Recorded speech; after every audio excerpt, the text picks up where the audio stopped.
Hello and welcome to Mother Earth's Sacred Sites, portals to spiritual awakening and finding your heart's desire. I'm Peggy Moore, your host and producer for the summit. And our intention is to help people who are on a spiritual path find the connection between the energy of the earth, sacred sites, and the advancement of one's spiritual path. Through the summit, I want you to discover how this ancient wisdom can guide and assist you in remembering your heart's desire, your soul's mission. Then hopefully you allow that energetic connection to help you discern how to live to your highest potential. And my guests today I'm so excited to have them here with us today, Elyn Aviva and Gary White. Welcome. Hi. It's a pleasure here to be with you. Yes, it's so much fun.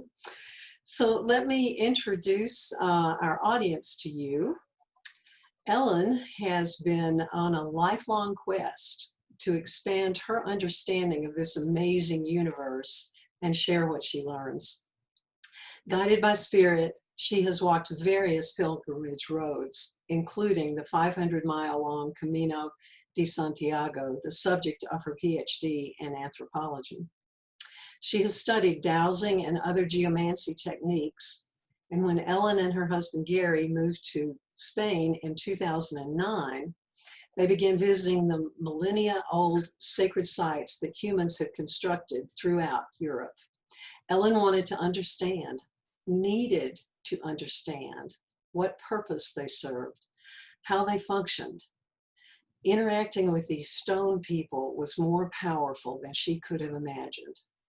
Soon, Elyn and Gary began writing a series of books called Powerful Places in lots of different ones. These help people have a deeper experience with the ancient standing stones, stone circles, dolmens, cathedrals, and the wise old trees in Europe and the UK. Elyn and Gary know that many people long for a more meaningful relationship with these powerful sites. They don't want to be tourists, they want to be transformed. Whether through her novels or guidebooks, Elyn is on a mission to deepen our appreciation of the magic and the mystery that permeates our lives. And Gary White has lived, well, at least two lives.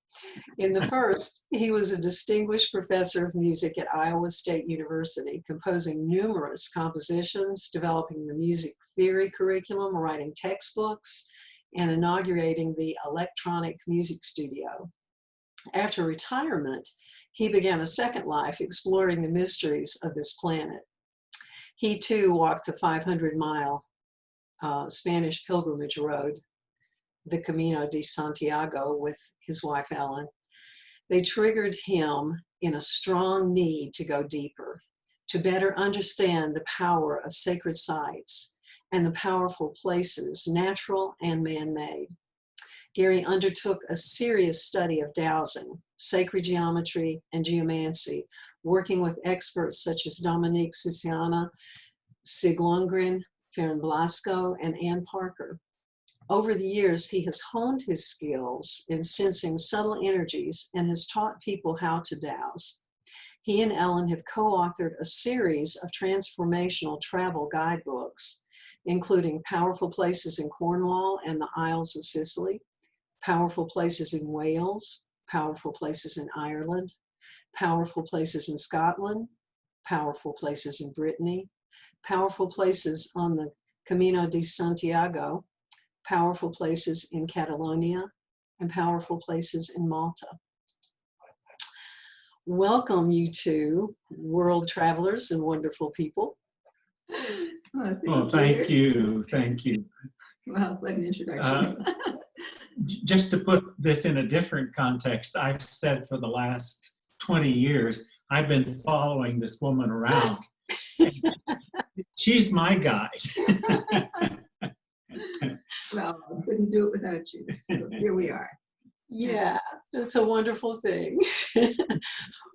Well, tell me, you two, now there are two of you, so this may be even more difficult to answer, but I'm going to ask you the hard question. What might be your favorite sacred site?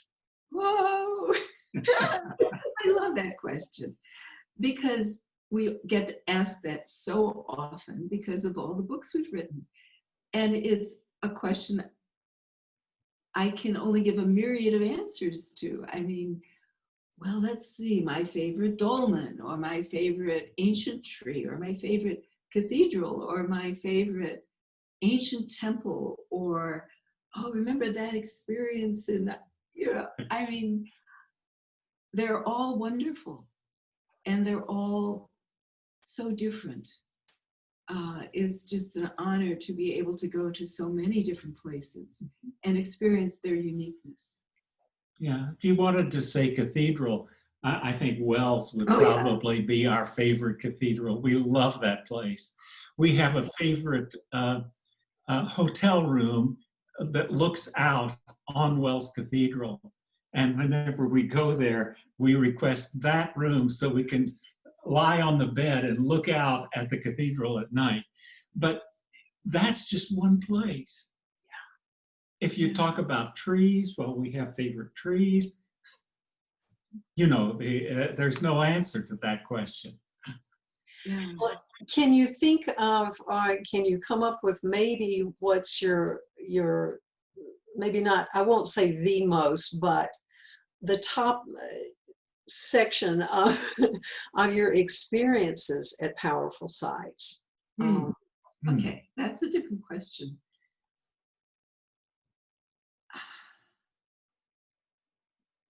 Well, I've had some very interesting experiences. I usually kind of stay undercover about them, but I have come out much more recently. Because I think one of the gifts of many sacred places is that they can open you up to experience a different consciousness, to connect to a much larger reality than we normally think of. So I'm going to give you two answers. Okay, so the first one is the first experience I really had at a sacred place. And we were in Karnak in Brittany. And we had driven down this road on this flat, this totally flat road. And we came to the alignments at Karnak in Brittany. And these are 5 or 6 rows. They go on for kilometers. They are standing stones that are just in alignment. And she said, "Stop the car." I pulled over to the side. She got out, went up to the fence and looked at these things for about screened off. Yeah, it was screened 10 off minutes. by a fence. And it just blew me away. I thought, what is this? Why would anybody do this? What purpose does this serve? What is it trying to tell me? And I can remember, I get chills just thinking about it. This was in 98. Yeah. And I mean, I'd been in sacred places before. I'd walked the Camino in 1982 across Spain. I'd been in lots of Romanesque churches. I'd been under big, huge sacred trees. But there was something about these row after row going on for kilometers, so like a mile or more in all. And I still remember, it was like, what is this? What is this? And that really was like, in terms of, I have to know what this is. And the sense that our ancestors created this place. And somehow you look at all of those thousands, and there are thousands of standing stones there, and you ask, what were they trying to say? What were they trying to do? And were they really speaking to us? Because they built to last. I mean, they didn't build it out of wood. They built it out of stone. Yeah. And they must have been speaking to us. And what was the message? Yeah. It's an amazing, amazing experience. So what advice do you have for people who may want to connect deeply with these sacred sites? Oh, well, different advices. So I'll start this. Some sacred sites have been so popular that literally millions of people want to visit them. I'll take the example of Stonehenge in England. Tens of millions of people want to visit that site. What has happened is that then the British government and all of the agencies have packaged a visit to that site. I went to Stonehenge in 1972 for the first time. I drove a gravel country road. There was not so much as a single parking place. I pulled my car off the side of the road, climbed over a barbed wire fence into a pasture with cattle, walked up to these huge stones, and there was one elderly gentleman from the Park Service with a sheaf of papers in his hand. He laid these papers out on one of the stones and told me what he knew about Stonehenge. We were standing in the stones. He let me walk all around the stones. I'm sure part of his job was to make sure I didn't get out a spray can and put my name on them. But I had this kind of direct experience with the stones. The last time I was in Stonehenge, you go to this huge visitor center with a parking lot that would accommodate thousands. You go through a museum where you have all of the information that anybody knows about Stonehenge available to you. And you're still a mile from Stonehenge because you have to get on a bus, take their bus to Stonehenge, do their package tour around Stonehenge. And that's a completely different experience. So, two things. One, yes, that site is still an amazing site and worth our visit. But somehow you have to mentally get beyond the packaging to experience that site as it was. Well, and you still can't, because unless you pay for a special tour, sunrise or sunset private visit, which isn't private because you're there with other private groups and you have guards there to make sure you don't so much as even touch the stones. Yeah, I mean, I think one of the reasons we wrote our book series was to provide information about places that are available, that you can go to, that you can get into, that you can touch, that you can have a respectful experience with, and that you're not screened out from. I mean, even Karnak, the alignments at Karnak have this fence all around them. Now they open up parts of it, or the last time we were there, which was maybe 4 or 5 years ago when we were researching our book, they open up different parts so that they're trying to protect the ecology of the place. And you can get in with a guide. And actually, if you know locals, they can tell you other ways you can get in to be present to the stones. But there is this whole question of how do you have an experience if you are kept away by a fence or a railing or whatever that turns this living place, this place that was constructed to be experienced, to interact with people. And you're being kept at a distance, and it's being turned into an object that you look at rather than something you interact with. We were told about the alignments at Karnak that by locals, that after they had fenced it off, local people who knew the stones were saying the stones were losing their energy because the stones interacted with people. And so when you shut them off and turn them into something, an object that you can't get near, it was actually influencing the stones themselves. They're not inanimate. And although their consciousness is still in people, it's quite different from ours. So I guess one of the things I would say to people is, yes, visit those sites, but mentally, spiritually, emotionally, get yourself beyond the package. Ask that question that Elyn asked at the beginning. Why did these people do this? What were they trying to say? What does it feel like to be here? Yeah. You know, it's similar to continue this riff, if that's all right. Malta, because that would be the second place I would say, as for me, just incredibly powerful, is there are two temples in Nidra and Ajirim. Well, and also the Hypogeum, Yes. and well, they're just these places where the energies are just incredible.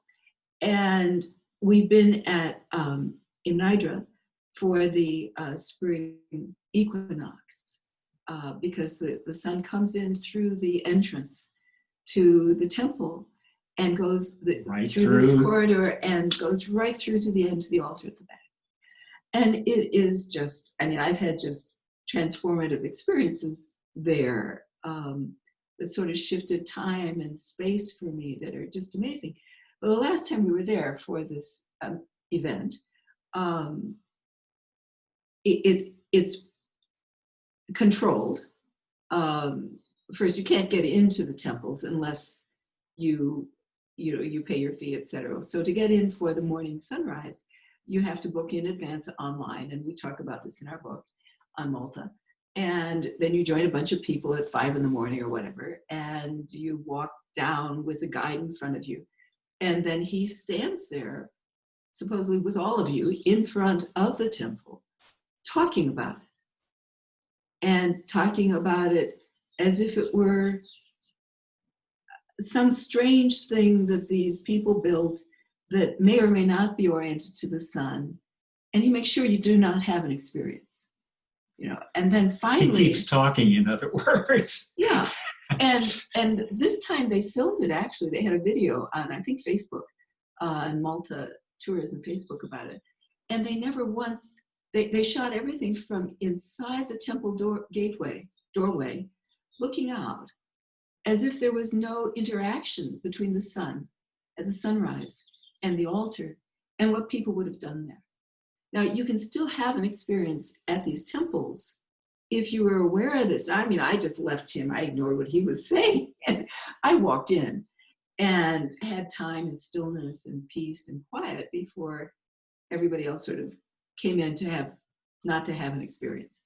But the tourism archaeology in Malta at this point is oriented towards ignoring the deeper experience to make sure it's not, you don't have an experience.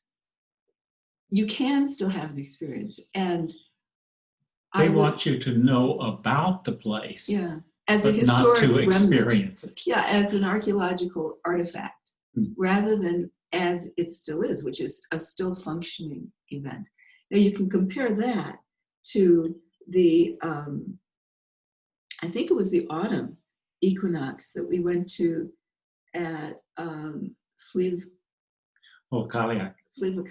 Yes. Is Loch Crew in Ireland, not far from Newgrange and that whole area. It's near Drogheda. And it was a cold and foggy morning and everybody was freezing.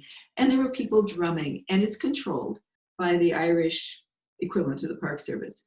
And there's a gate at the front of this one amazing cairn that inside is filled with carved stones, and at the very back there are these amazing spiral back there patterns of flower petals and spiral. Anyway, but they were sensitive to what was going on. So people were there, and they had brought food, and there was drumming, and it was cloudy, so we couldn't see the sun shooting in this time into the back. But they let us all come in, or most of us, and they let us drum inside. Mm-hmm. And we could have an experience, even though there was the sort of the governmental watchdog to make sure the place wasn't defaced. But there weren't thousands of people. There were 20 or 30 of us. Freezing cold. And that is the difference. That is the difference, that tourism brings these tens of thousands of people to a place. And then it's difficult to know what that place is because you're in a packaged tour. Mm-hmm. Well, talk to me just a little bit about how we can be respectful at a site and how we can connect with those sites, whether whether there are government people around, holding us back, like, Right. with a fence or not, but wherever we are, how can we best connect?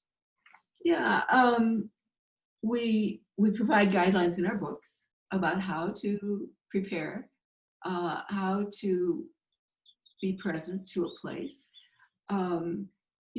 It's a version of a stillness practice, of becoming centered, of orienting to the directions. The brief version is orienting to the directions, locating yourself in conjunction to where you are, noticing what's around you.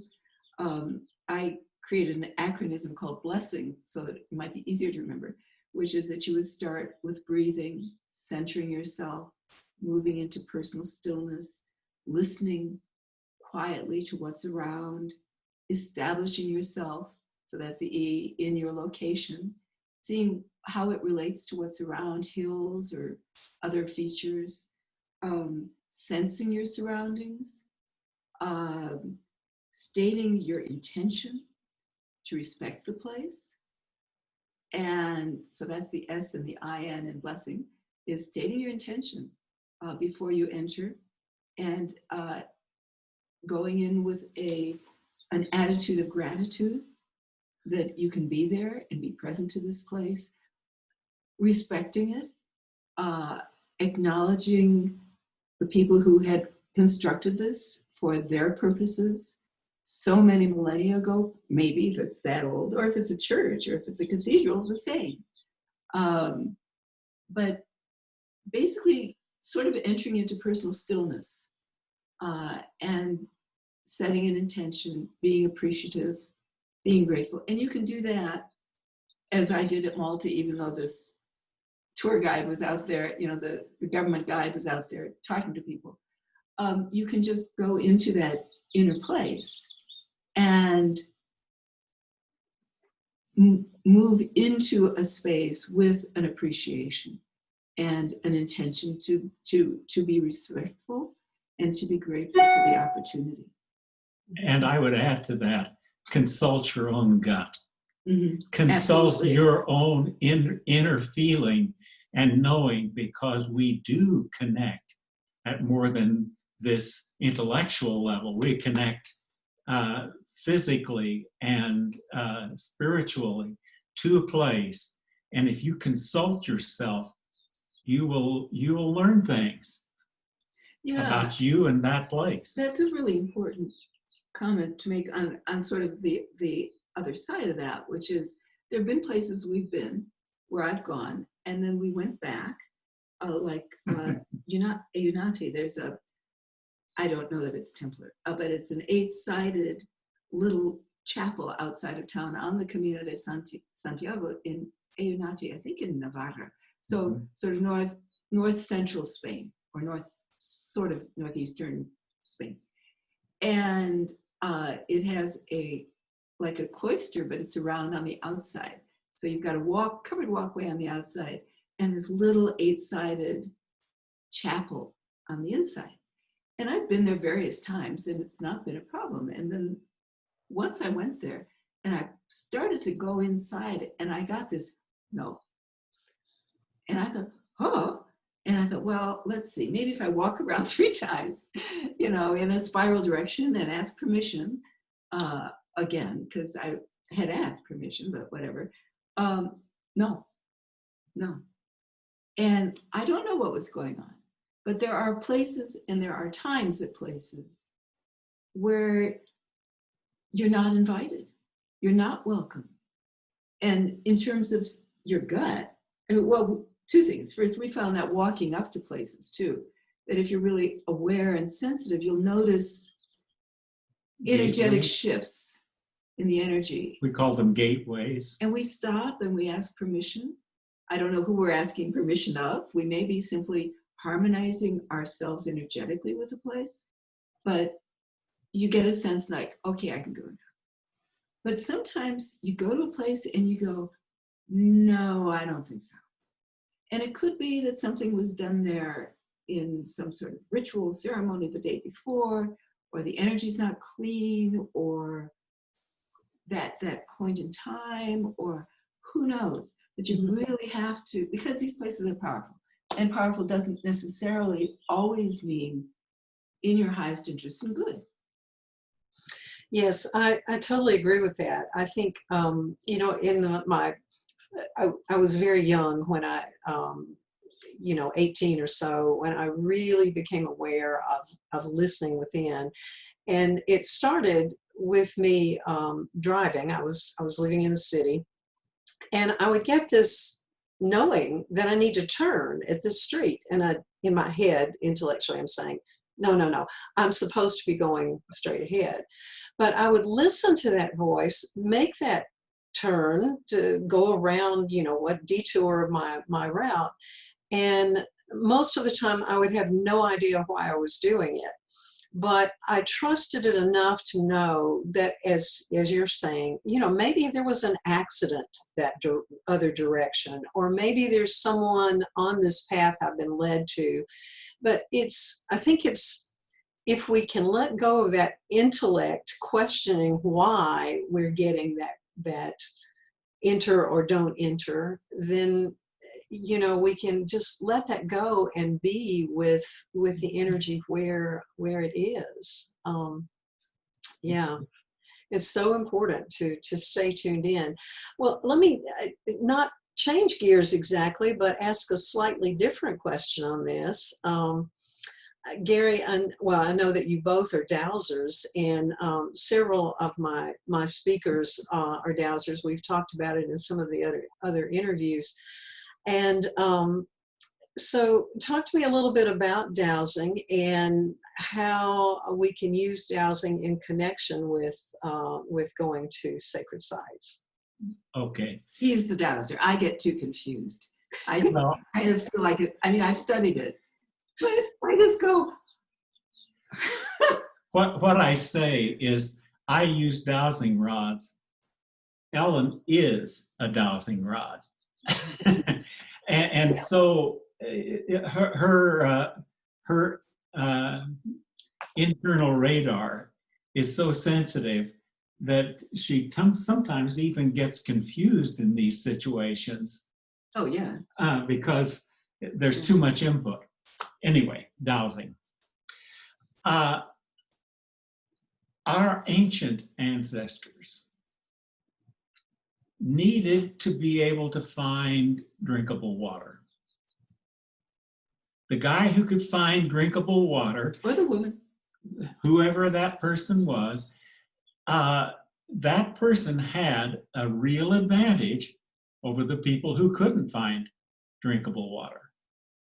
So they developed a sense of being able to walk out on the land and just know where to dig, where to go. We still have all of that, but we don't use it because all we do is go out to the kitchen and turn on the water and we have drinkable water. So we have all of these senses that our ancestors had and needed, but they're kind of lying dormant.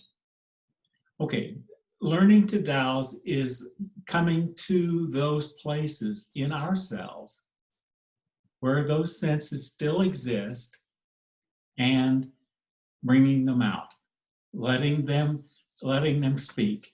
Now, we use all kinds of devices. I mean, I have my rods, but that rod is not magic. There's nothing magic in that rod. all that rod is doing is amplifying my internal sense of what's going on.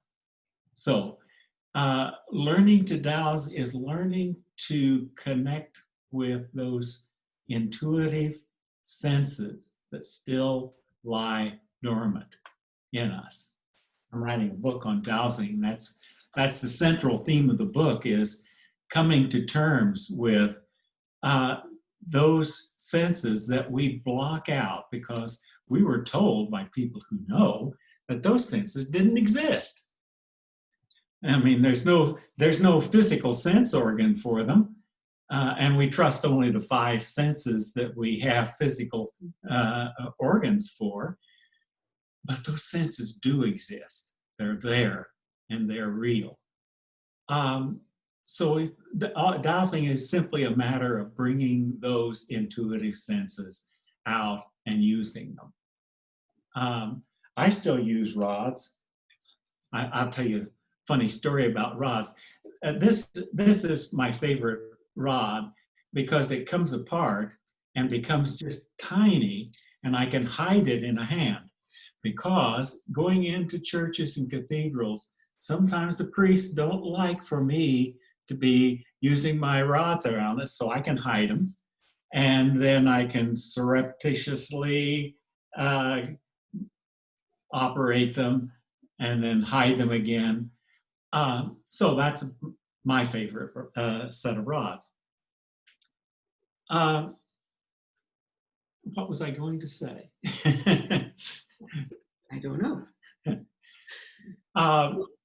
I had my pendulum with me on one of my trips to Egypt, and I don't have it here in front of me, but you know, it's close enough to looking like a very long bullet that they really question it. I forgot to put it in my checked luggage. It was in my carry-on, and so they took it out and passed it among 5 different security people before they decided that it was okay. And I finally said, "Jewelry. It's like jewelry." Right. Exactly. Exactly. But yeah, the rods. Now I've never had trouble getting rods through security, but a pendulum can be a problem. Yeah. Well, we had an experience like that exactly. in Bristol Airport. Bristol Airport. I had, I almost missed our plane because Bristol is notorious for double checking everything. And I had a big kind of carry-on bag, a handbag thing, and they saw something and they didn't know what it was. We ended up taking everything out, you know, spreading it out. And it turned out it was a little pendulum. And I said, "Well, what do you think I would do with it?" They said, "Well, it looks like an arrowhead." I mean, I'm thinking, what, I'm going to shoot? But yeah, it's a very good commentary that, especially in these days, you know, you have to be really careful what you're carrying with you. Yes. Yeah. Now I know what I was going to say. So good. I believe, and I think there's really good evidence for the fact that this world is entirely a conscious thing. We somehow imagine that we're the only animals around with consciousness, that the animals out there are unconscious, that the stones, the trees, the plants, all of that. I'm here to tell you, everything has consciousness. We are a part of a continuum in which even this man-made table I'm sitting next to has a certain degree of consciousness. And dowsing is connecting our consciousness to the consciousness of the surroundings. Becoming, I call it resonance. You resonate with a place, but it's becoming one with that place. It's something that we can do. It's like the place, that sacred site out there is a radio station. and it's broadcasting a signal. And if I can tune to that signal, I can connect. And in that connection, I can know what the signal is. But I have to be able to tune myself to the right frequency. And that's the whole business of dowsing. That's what it is. You know, one thing you often do, and I often forget, but when we like enter a sacred building like a temple or a church, to place your hand on the doorframe before you cross the threshold. And similarly in a stone circle or a dolmen, before you cross that threshold, whether it's a physical one or an imaginary one, but the entering into a place, to place your hand on the side of the doorframe, for example, in the cathedral, to harmonize, to bring yourself into resonance, to harmonize, just to take that moment to, again, center, be still for just a moment, but at least to somehow energetically bring yourself more into harmony with the energies of the place that you're entering. Yeah, and sometimes it does help with physical contact. Over the years, I've come to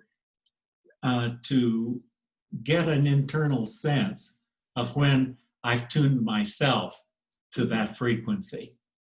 And the place will then be responding to me, and I'm responding to it. And I will know that it's okay to enter, that I can ask that question, which is not a verbal question at all, but that internal question of what is this? What's here for me? How do I relate to that place? Yeah. And one thing that I think we've said, but I'm going to re-emphasize because it's just popping up at me a lot these days, is that if we only view these things, these places, these sacred sites, as something for our experience, something for us to enjoy or gain from or learn from or do whatever, we're missing half of the story. We're missing that other part, as Gary's saying, everything has consciousness. And for us to just blithely, go up and hug a tree without saying to the tree, is it okay if I come if I enter your space? For us to just blithely move a stone or pick it up because I like it, and it calls to me, rather than saying, do I have permission? May I touch you? May I move you? But there's this sort of, I want to say, colonialist attitude of it's there for us. What are we going to get out of this? Rather than how can our presence be of some service to the larger world, and certainly to this place that we enter with humility and with gratitude and with appreciation. It's viewing the world as a commodity. Not what you want to do. Not viewing the world as a part of me, which I'm a part of it, and we are in this together. Now, we have all kinds of environmental problems that would be very easily solved if everyone simply had that attitude. You look at the world and say, I'm a part of this world, and this world is a part of me. How do I react and enter into this space? And what does this space have to say to me? Would change entirely this whole idea that the world is simply ours for the taking. Yes, we certainly do that. One of my other speakers, I know that you know Ann Parker. I think it was. She's great. Ann talked about when we go, especially when we go into a sacred site, but even just coming to a tree, if we think of that as going to visit someone, a neighbor, we wouldn't just barge in the house. We would knock at the door and acknowledge, announce who we are. Is this a And- good time to visit? Mhm. Exactly. Yeah. Yeah. Yeah. It So is. Yeah. we've forgotten to respect. I mean, I think in the in the world that we're in today, as elders, once upon a time we had tremendous respect, but not so much today. And maybe we haven't earned that respect either from the young people who are alive today. But we've just really, as humanity, have, I think, forgotten respect. That we see ourselves as the center, as you said, the colonial attitude, we see ourselves as the center of the world and think that, what we want is what we should have, regardless of anything else. Mhm. Yeah. Yeah. So- And we have friends. Go ahead. Okay, I was just thinking on the same thing because we have friends in Cornwall. Cheryl Straffen, who is the sort of grand dame of goddess practices and things in Cornwall, and wrote the first book on the goddess and the landscape in Britain, I believe. And she is part of a community of people that go around to the holy wells and clear them of all the detritus that people are leaving, who think that they are, Candles, candles, crystals. and this and that and the other. And I mean, they're just leaving masses of stuff around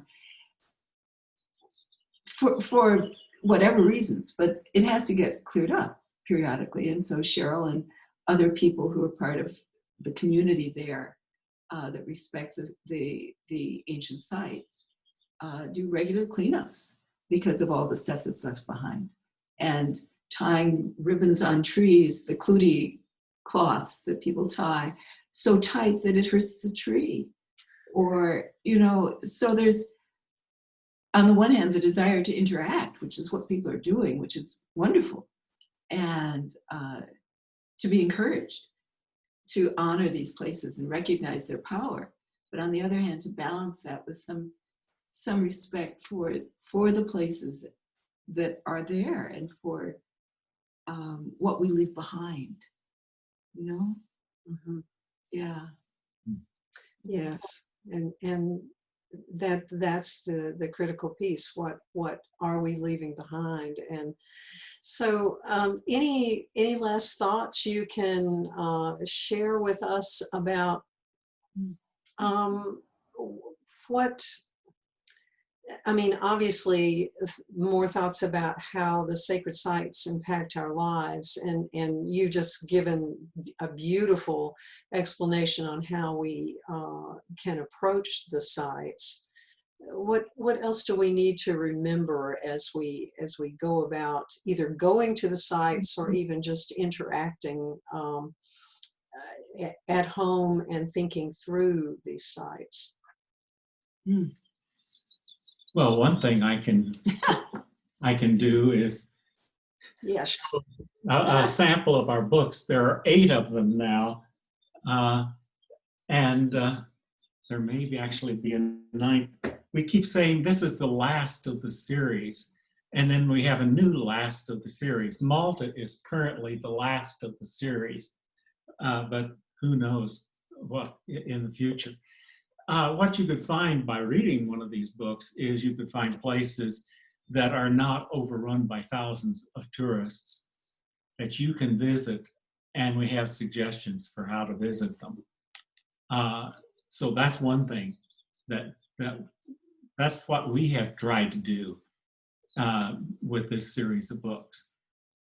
They are wonderful books too. I have seen them, and I understand that part of the gift that you're going to give is give away some of the books too. And so, but Elyn, you were about to say something. Go ahead. Well, I was just really struck when I was reading over the information you sent us when you asked if we would participate in this, about how these sacred sites can influence our spiritual development and finding purpose in our lives. And I thought, huh. And I realized how I'm just so in them.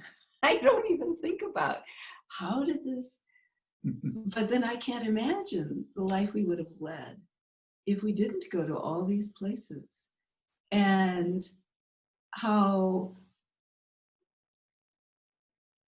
it has shifted my experience of reality through numerous, sort of altered consciousness experiences that come up because these places were constructed, many of them intentionally, specifically constructed to create a kind of energetic bubble or an energetic harmonic something consciousness that would shift who you are in those places for healing or for spiritual process or for transformation, or depending on where you are and what kind of place it is.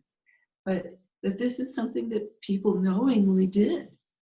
And we've lost all that information, and we have learned to treat things as things rather than, as Gary was saying, as beings, as consciousness. The immense amount of knowledge that was required, that was known to build these places for so many purposes of ongoing, I think, spiritual development and transformation. And it certainly transformed me over the decades since I first saw the alignments at Karnak, and I went,